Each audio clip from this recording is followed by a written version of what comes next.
قال النبي صلى الله عليه وسلم فقال يا رسول الله أي الناس أحب إلى الله يا رسول الله কোন লোকটি আল্লাহর কাছে সবচেয়ে বেশি পছন্দনীয় আর কোন কাজটি আল্লাহ তাআলা অনেক বেশি পছন্দ করেন? তখন রাসূলুল্লাহ সাল্লাল্লাহু আলাইহি ওয়াসাল্লাম জবাব দিলেন, সবচেয়ে পছন্দের মানুষ হচ্ছে ওই লোকটি আল্লাহ তাআলার কাছে যে ব্যক্তি মানুষের উপকারে বেশি ব্যস্ত থাকে, যার দ্বারা অনেকেই উপকৃত হয়, এই লোকটি আল্লাহর অনেক পছন্দনীয়।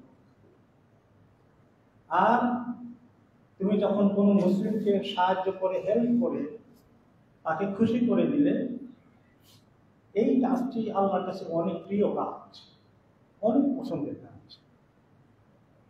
এখন আমরা আসি যে কিভাবে আল্লাহ তাআলার কাছে পছন্দনীয় হওয়া যায়, কোন কাজ আল্লাহর কাছে উত্তম। এখন এই এক নম্বর হচ্ছে মানুষের উপকার করা। সোজা কথা, এখানে উপকার করলেই তো কারণ সে খুশি হয়। এই উপকার করাটা কিভাবে উপকার করতে পারি?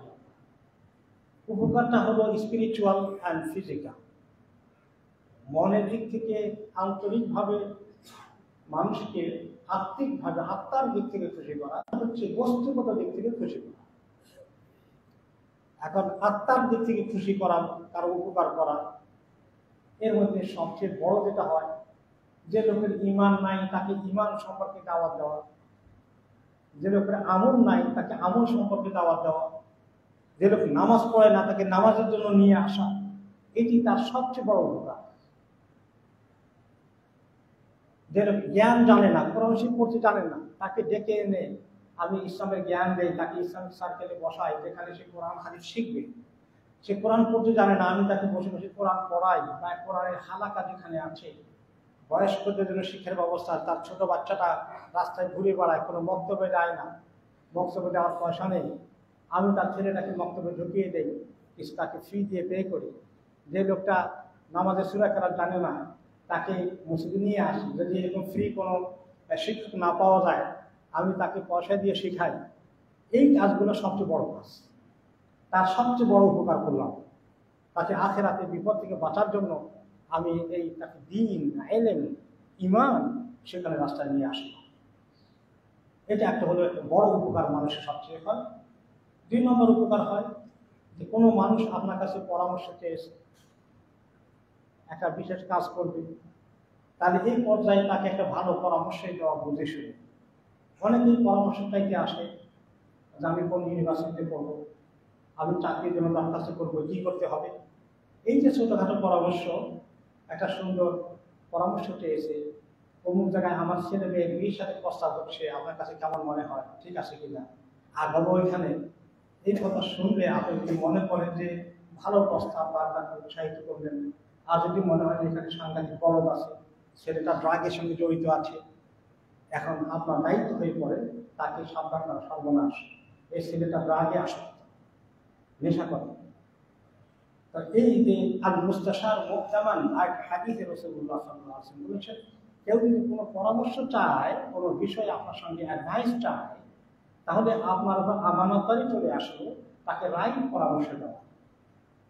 কোনো সত্যি এমন হয় যে আমার বিজনেসের পার্টনার অথবা আমার সঙ্গে তার সঙ্গে বিজনেসের প্রতিযোগিতা আছে, এখন সে একটা ভালো পরামর্শ, বিজনেস খুলবে, আমার কাছে পরামর্শ চেয়েছে। এখন আমি বলি যে এ তো আমার থেকে উপরে উঠে যাবে, তাকে আমি উল্টো পরামর্শ দেবো, তাহলে কি হবে? আমার তো খেয়ানত করলাম।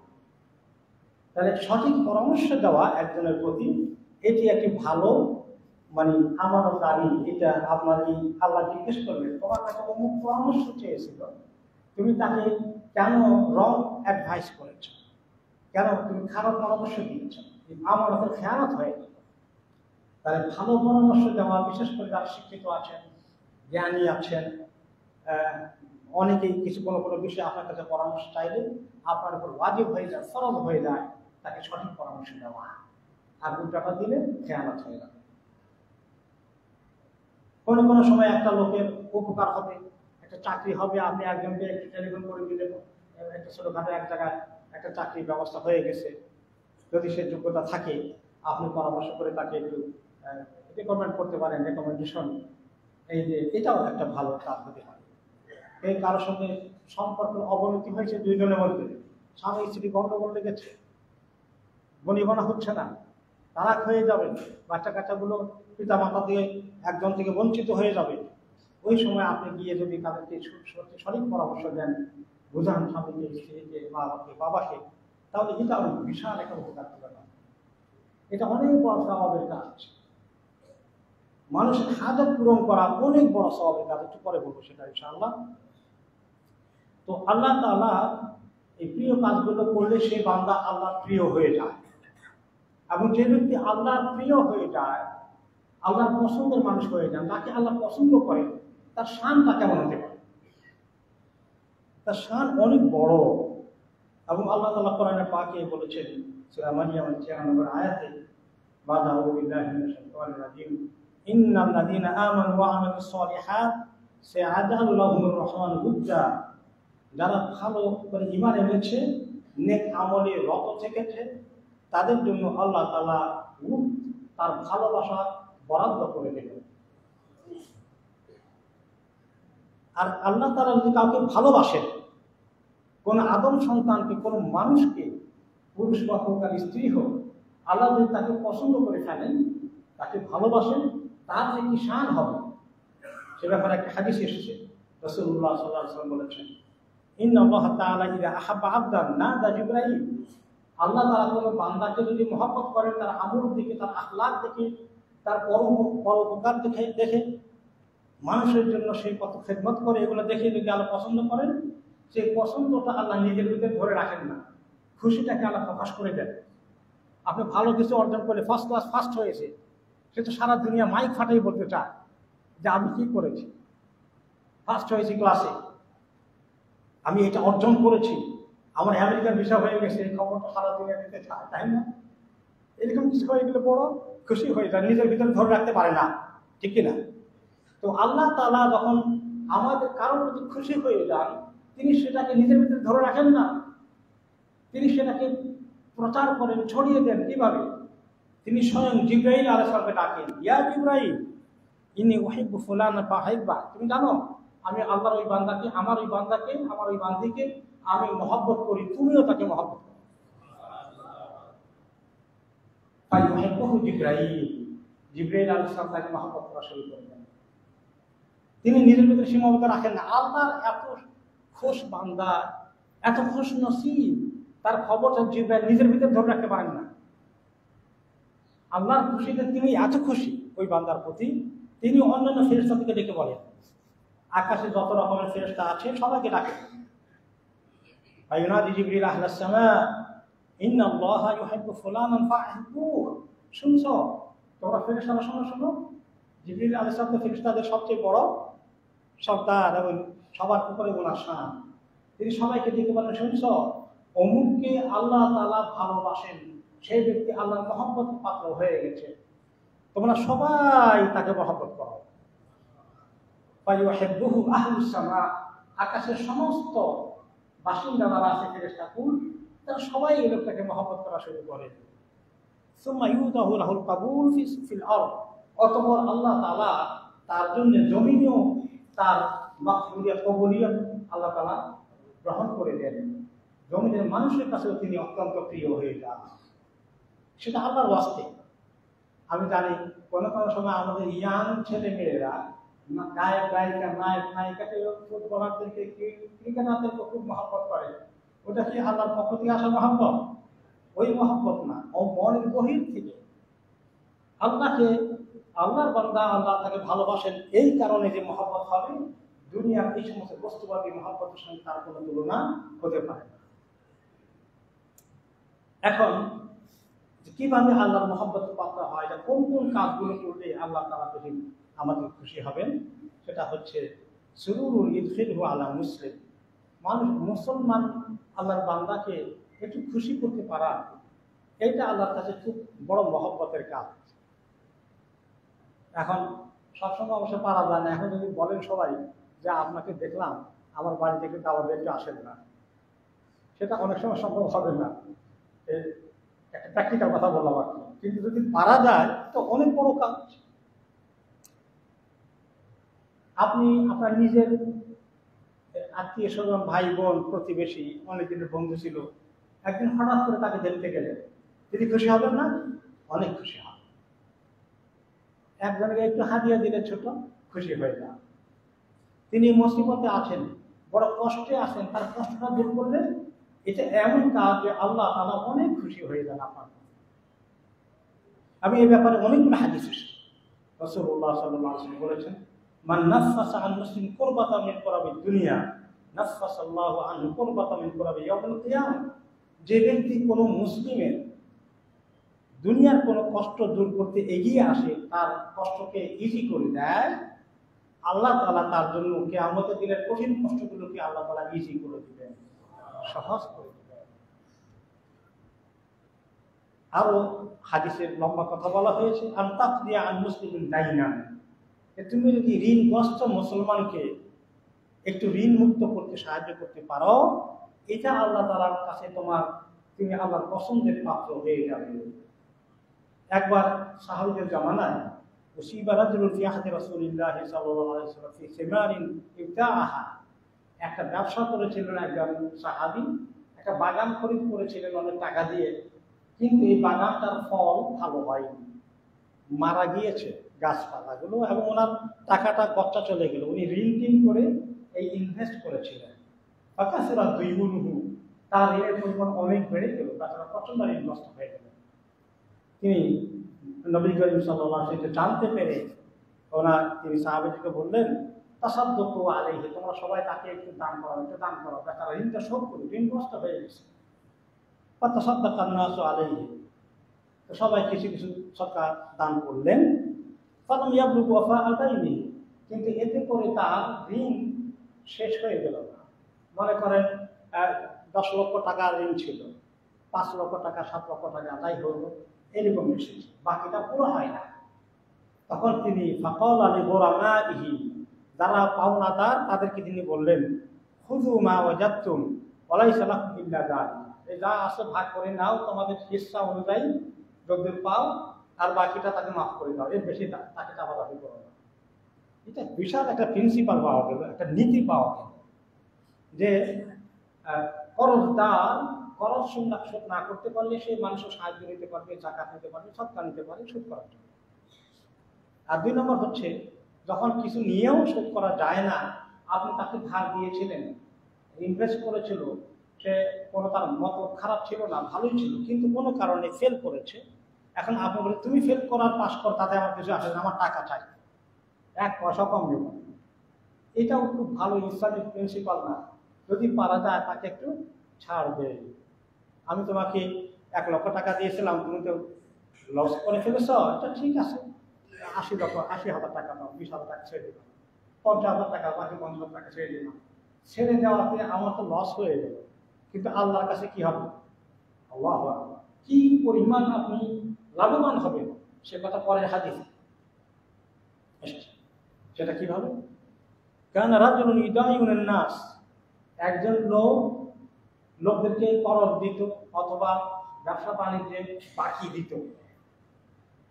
ফাকানা ইয়াকুলু লিফাতাহ, টাকাগুলো কালেকশন করার জন্য সে আবার তার লোক পাঠাতো, আমার টাকাগুলো পাওনা আসি, কর্জ নিয়েছিল অথবা বাকি খরিদ করেছিল, টাকাগুলো কালেকশন করতে যান। কালেকশন করতে গেলে তখন বলে দিতেন, ইযা আতাইতা মুনসিরান ফাতাজাওয়াজ আনহু, যদি দেখো যে কেউ দিতে কষ্ট হচ্ছে, তুমি তাকে চাপ দিও না, সময় বাড়িয়ে দাও। আর যদি দেখো যে কোনো রকমই দিতে পারবে না, একেবারে অবস্থা কাহিল, তাহলে মাফ করে দিও, ওটা আনা লাগবে না, বলে দিও যে না, আপনার যাওয়া লাগবে না। লাআল্লাল্লাহা আন ইয়াতাজাওয়াজা আন্না, তো এই কথা বলে দিয়ে বলতো তার কর্মচারীকে, আমি যে এইভাবে ছেড়ে দেবো বা তুমি যে ছেড়ে দেবা দিতে পারে না, আশা করা যায় তাকে ছেড়ে দিলে আল্লাহ তাআলা আমাকে আখিরাতে ছেড়ে দিবেন।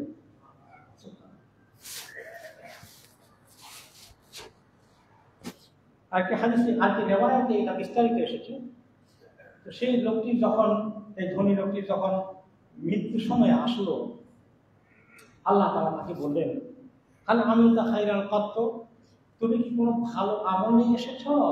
এখন তোমার মৌত হয়ে যাবে, তুমি তো মোটামুটি একটু ধনশালী ছিলে, ধনী ছিলে, ব্যবসা বাণিজ্য টাকা পয়সা ছিল, তো তুমি কি আমল নিয়ে আসছো বলো? আল্লাহ আল্লাহ আমি আর কি আমল করেছি, আমার আমল করা উল্লেখ করার মধ্যে কিচ্ছু নাই তো। তবে আল্লাহ একটা কথা যদি আপনার পছন্দ হয়, ইল্লা আন্নাহু কানা লি গোলাম, আমার চাকর যে ছিল, চাকরটাকে, আমার কর্মচারীকে আমি পাঠাতাম, কিন্তু উদাইয়ুন নাস, আমি লোকদেরকে ঋণ দিতাম অথবা বাকি দিতাম। ফাইদা বাআসতুহু ইয়াতাকাদা কুলতু লাহু, যখন আমি টাকা কালেকশন করতে তাকে পাঠাতাম, আমি বলে দিতাম তাকে খুদ মা তায়াসসারা, মানুষের যতটুকু দিতে পারে ততটুকু নিও। কেউ যদি দিতে গিয়ে বলে যে আমরা তো 500 টাকা ছিল, এখন তো আর 400 টাকা আছে, মাত্র আর দিতে পারতেছি না, মাফ করে দেবে, তখন তুমি থেকে মাফ করে দিয়ে 400 টাকা দিয়ে চলে এসো। ওয়াতরুক মা আসুরা, যখন যার কষ্ট হয়, দিতেই পারে না, সেটা ছেড়ে দিও। ওয়াতাজাওয়াজ, এবং সেটার জন্য তাকে একটা চাপাচাপি না করে ছেড়ে দিও। লাআল্লাল্লাহা ইয়াতাজাওয়াজু আন্না, আশা করছি এই কারণে আল্লাহ তাআলা আমাদেরকেও ছেড়ে দিবেন। এইভাবে তিনি বললেন। তো এই কথা আল্লাহ তাআলা, তার কথা হচ্ছে তার মৃত্যুর সময়, সাকারাতের সময় আল্লাহ তাকে বললেন কি আমল নিয়ে আসছ? সে বলে যে আল্লাহ এই আমলটা আপনার কি পছন্দ হয়েছে, আল্লাহ আমি এই কাজটা করে আসছি। আল্লাহ তাআলা কাদ তাজাওয়াজতু আনকা, ও আমার বান্দা আমি তোমাকে মাফ করে দেব, আমি তোমাকে পাকড়াও করবো না, তুমি ছেড়ে দিয়ে ভেটাবেন, আমি তোমাকে ছেড়ে দেবো, আটকাবো না, তোমার হিসাবকে সহজ করে দেবো। তাহলে মানুষকে মাফ করে দেওয়া, এগুলোর জন্য কত দরবার, কত কোর্ট কাছারি, কত কিছু হয়ে যায়। যদিও কিছু লোক আমাদের মধ্যে আছে যারা মানুষকে সুযোগ মতো চান্স পেয়ে গেলে মানুষের টাকা পয়সা আত্মসাৎ করার বন্দি করে, সেটা আরেকটা জিনিস। কিন্তু জেনুইন ভাবে যখন কোনো মানুষ আসলে থেকে যায়, আটকে যায়, তাদের প্রতি এই লেনদেনে একটুখানি ছাড় দেওয়া, যদি কষ্ট হয়ে যায় এটাকে কনসিডার করা আল্লাহর কাছে অনেক পছন্দের আসে। যে আল্লাহ তাআলা আপনি আমি যে আল্লাহর কাছে হিসাব দেব, আমাদের আমলের কি অবস্থা আছে, কোন কনফিডেন্স নিয়ে আমরা আল্লাহর কাছে যাবো। যদি আল্লাহ তাআলা কাউকে ছেড়ে যাওয়ার কারণে আমাদেরকে মাফ করে দেন, তাহলে সেটা তো অনেক বড় এক কামিয়াবি হবে। দুনিয়া আমাদের একটু লস হয়ে গেল, কিন্তু আখিরাতে আমি অনেক বড় কামিয়াবি অর্জন করলাম। এই জন্য মানুষকে, বিশেষ করে যারা কষ্টে আছে, অভুক্ত আছে, মানুষের প্রতি দয়া দেখানো, এটা বিরাট আমল। হাদিসে, আরেকটি হাদিসে এসেছে রাসূলুল্লাহ সাল্লাল্লাহু আলাইহি ওয়াসাল্লাম ওই বড় হাদিসে বলেছেন আনতাতুদা আন মুসলিমিন জুআন, আল্লাহর কাছে অন্যতম আরেকটি পছন্দের আমল হচ্ছে অভুক্ত মানুষকে খাবার দেওয়া, ক্ষুধার্ত মানুষকে খাবার দেওয়া। যারা খাবার অভাবে অনটনে কষ্ট পাচ্ছে আছে, তাদেরকে দান করা খাবার দেওয়া একটি বড় আমল। আরেকটি হাদিসে রাসূলুল্লাহ সাল্লাল্লাহু আলাইহি ওয়াসাল্লাম বলেন আইয়ুহান নাস আফশুস সালাম ওয়া আতিউত তাআম ওয়াসাল্লুল আরহাম ওয়াসাল্লু ওয়ান নাসু নিয়াম তাদখুলুল জান্নাতা বিসালাম। কয়েকটি মৌলিক আমল করা এই বান্দারা, দেখা সাক্ষাৎ হয়ে গেলে সালাম দিও, আফশুস সালাম, সালামের প্রচলন করো। সালাম শুধুমাত্র বস সালাম নেবেন আর কর্মচারী সালাম দিবেন তা না, যিনি আগে আসেন তিনি সালাম দিবেন। বস যদি অফিসে ঢুকার পরে আমাদের সমাজে সব কর্মচারী তাকে সালাম দিবেন, কিন্তু যিনি বাইরে থেকে আসলেন তিনি কি করবেন? সালাম দিবেন। বাকিরা বলবে ওয়ালাইকুম আসসালাম। এরকম যদি হয়, লোকেরা বলবে তোমার চাকরি কালকেই নট, কিসের আমি তোমাকে সালাম দেবো, তুমি না আমাকে সালাম দেবো। ইসলাম কোনটা শিখিয়েছে? সুবহানাল্লাহ। রাসূলুল্লাহ সাল্লাল্লাহু আলাইহি ওয়াসাল্লাম বাচ্চাদেরকে সালাম দিয়েছেন। বাচ্চা আনাস রাদিয়াল্লাহু আনহু বলে যে আমরা চেষ্টা করলে ওনাকে আসতে দেখলেন, আমরা সালাম দেওয়ার আগেই তিনি আমাদেরকে সালাম দিতেন। সুবহানাল্লাহ।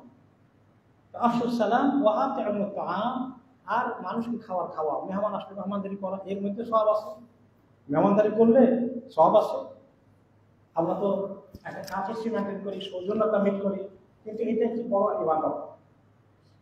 আর যারা অভুক্ত, ফকির, মিসকিন, গরিব, অসহায়, তাদেরকে খাবার দেওয়া, ওয়াসিলুল আরহাম, আত্মীয় স্বজনের সঙ্গে সুসম্পর্ক বজায় রাখা, এগুলো অনেক ভালো কাজ। ওয়াসাল্লু ওয়ান নাসু নিয়াম, আর মানুষ যখন ঘুমিয়ে থাকে, রাতের বেলায় তাহাজ্জুদ পড়ার সুযোগ মিলে এগুলো যদি করো তাদখুলুল জান্নাতা বিসালাম, তাহলে তুমি একদম নিরাপত্তার সাথে জান্নাতে চলে যাবে।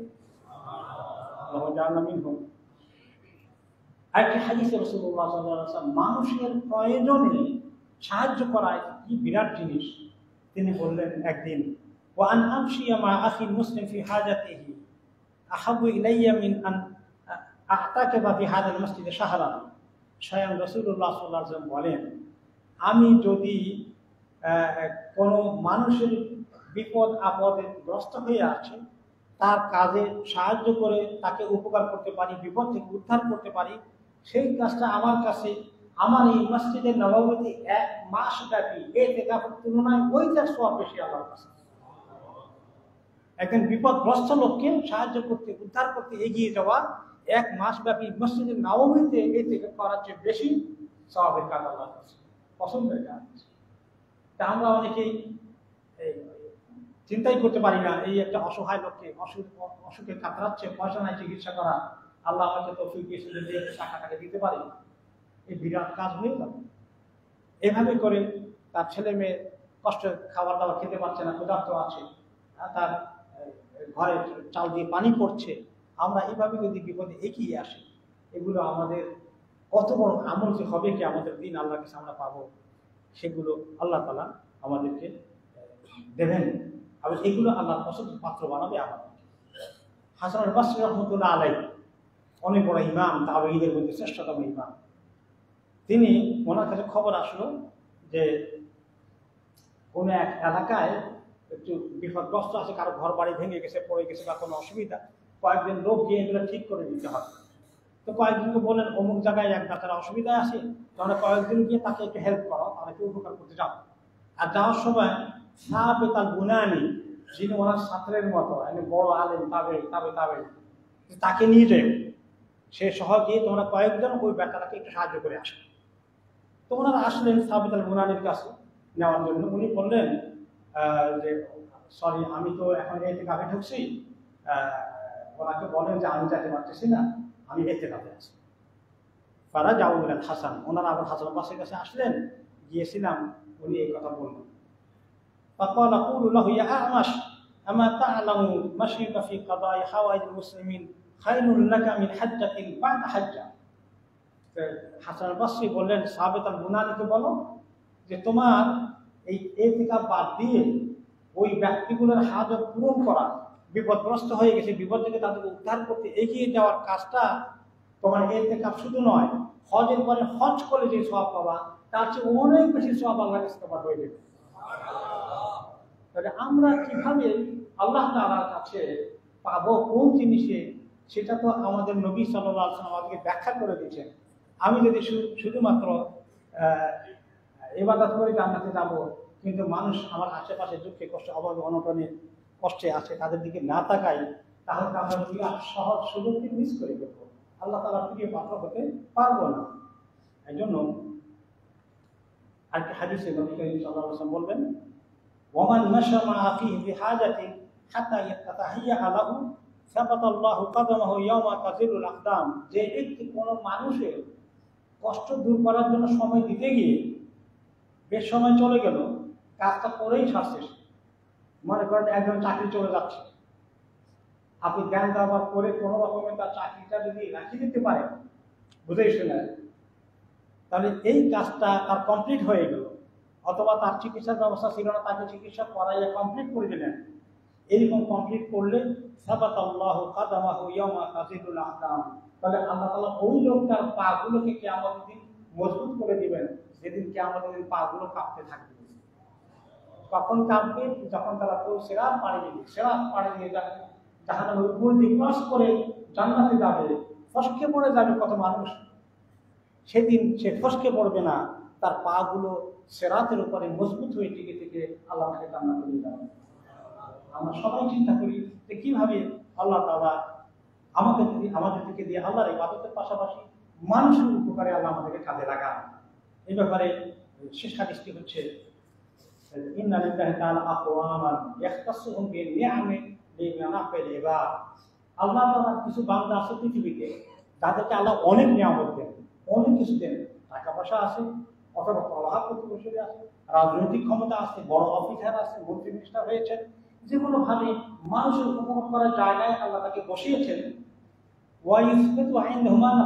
তখন সে মানুষের উপকারে এই ধন, এই পজিশন, এই সম্মান, এই পদ, এগুলোকে মানুষের উপকারে ব্যবহার করে, তখন আল্লাহ তাআলা তার কাছে এগুলো আরো রাখবেন, এগুলো তার থেকে ছিনিয়ে নেবেন না। ফাইদা হুম লাম ইয়ানফাউহুম হাওয়ালা আনহুম ইলা গায়রিহিম।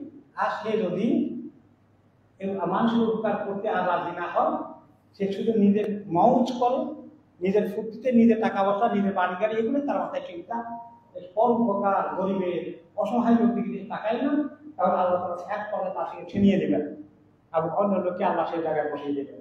পৃথিবীতে তার ইতিহাস আমরা সবসময় দেখি।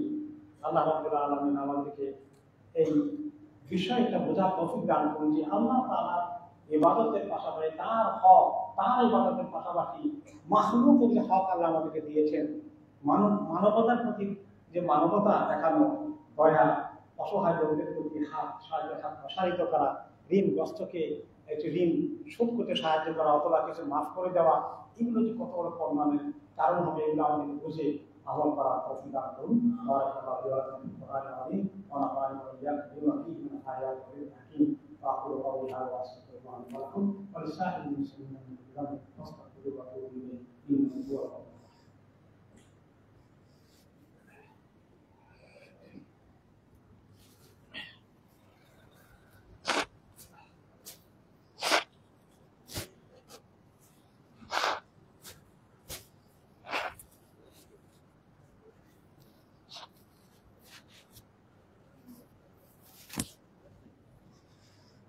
الحمد لله حمدا كثيرا طيبا مباركا فيه، يا ربنا لك الحمد كما ينبغي لجلال وجهك وعظيم سلطانك، واشهد ان لا اله الا الله وحده لا شريك له، واشهد ان محمدا عبده ورسوله. اللهم صل وسلم وبارك على محمد وعلى اله وصحبه واتباعه ومن دعا بدعوته الى يوم الدين. اما بعد، فاتقوا الله عباد الله، واعلموا ان احسن الحديث كتاب الله، وخير الهدي هدي محمد صلى الله عليه وسلم، وشر الامور محدثاتها، وكل محدثه بدعه، وكل بدعة ضلالة، وكل ضلالة في النار. الصلاه على سيد النبي، إن الله وملائكته يصلون على النبي، يا أيها الذين آمنوا صلوا عليه وسلموا تسليما.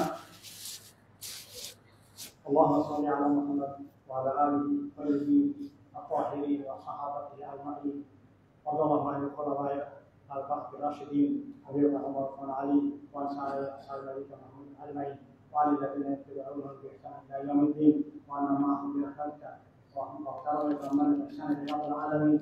ربنا آتنا في الدنيا حسنة وفي الآخرة حسنة وقنا عذاب النار. اللهم إنا نسألك العافية في الدين والدنيا والآخرة، توفنا مسلمين والحقنا بالصالحين، توفنا وأنت عنا برحمتك يا أرحم الراحمين.